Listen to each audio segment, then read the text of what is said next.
baoaka mitaky famarignana tsara amizegny jali tsoaka tsisôlonana re nakono tanterembozogno nanotanteraka didy malagasy maholo pirenenana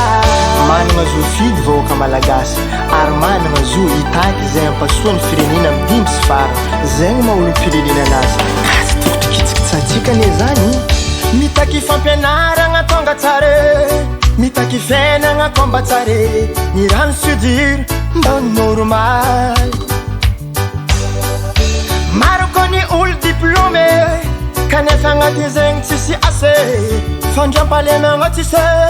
mitantegna fogna vahoaka isanandro Mila vundizanga Bazaigitan Mila vundizanga Mila vundizanga Bazaigitan Mila vundizanga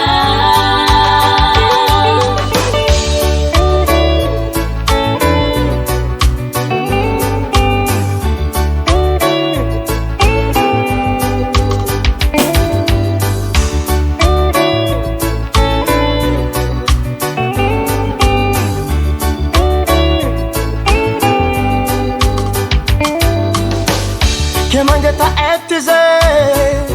nitentengny isana ize zegny tsy milamigny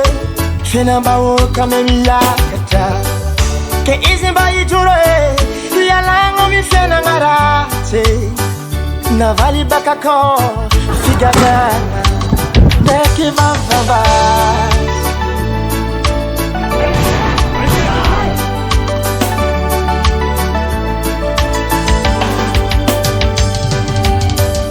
ekeko ndraiky fa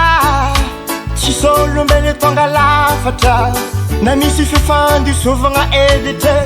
tsy namagna vonegny fifagnaragna tsara pilaminagna ampatsaragna nagnino vao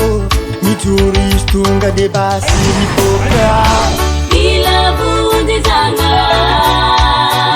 Bazaigitan Mila vundizanga Mila vundizanga Bazaigitan Mila vundizanga Mila vundizanga Bazaigitan Mila vundizanga Mila vundizanga Bazaigitan Mila vundizanga Ny olo ty firinao io mampiasa taratasy manarô pitandrô filaminana magnapoka basy mitakiny zo ize mba ampatsara ny firenena tsy toko sakananao mbasy na ko afinao fefena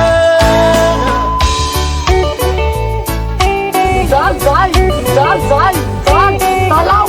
izano talao koa zay mavonjeo zay ay talaina mamery tombo ka mameraka amizao izy reo mane karamane izy reo mazoa ampampianatra mizavatra ilaina tombo mba zay tokilo amy sakafo ara-dalàna izay akoatran'izay rehefa tony any ala fa mila sécurité koa izay